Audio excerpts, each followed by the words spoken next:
Heritage కోసమైన అధికారం, గోప్యంగా heritage file, ఎందుకింత దాగుడు మూతలు? సొంత సంస్థకు రాయితీల పండుగ, పేదలకు మాత్రం బకాయిల దండగన.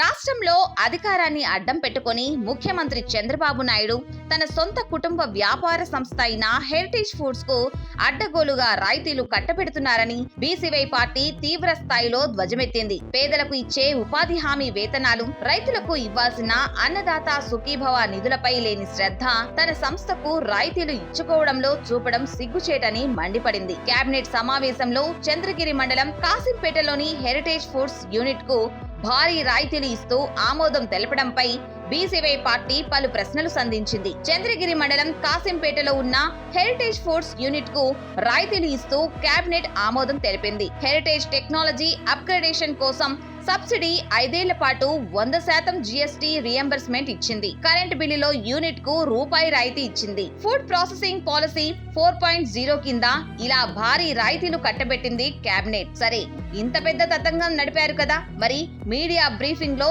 ఈ ఒక్క అంశాన్నే ఎందుకు ప్రస్తావించలేదు? కేబినెట్ నిర్ణయాలను వివరించిన మంత్రి పార్థసారథి హెరిటేజ్ కు ఇచ్చిన రాయితీల గురించి ఒక్క మాట కూడా ప్రస్తావించలేదు. ఎందుకని? హెరిటేజ్ కు ఇచ్చిన రాయితీల గురించి మీడియాకు తెలియనివ్వలేదు ఎందుకని? పైగా కేబినెట్ మీటింగ్ లో అజెండాలో చివరి అంశంగా పెట్టి ఆమోదించడం ఎందుకు?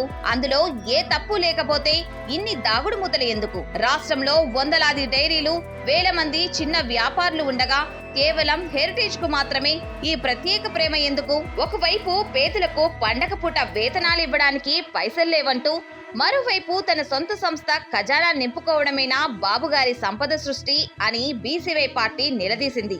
అధికారాన్ని అడ్డం పెట్టుకొని చేస్తున్న ఈ కుటుంబ వ్యాపార ప్రయోజనాలపై ప్రజల్లోకి వెళ్లి నిరసిస్తామని, పేదల హక్కుల కోసం బీసీవై పార్టీ రాజీలేని పోరాటం చేస్తుందని హెచ్చరించింది.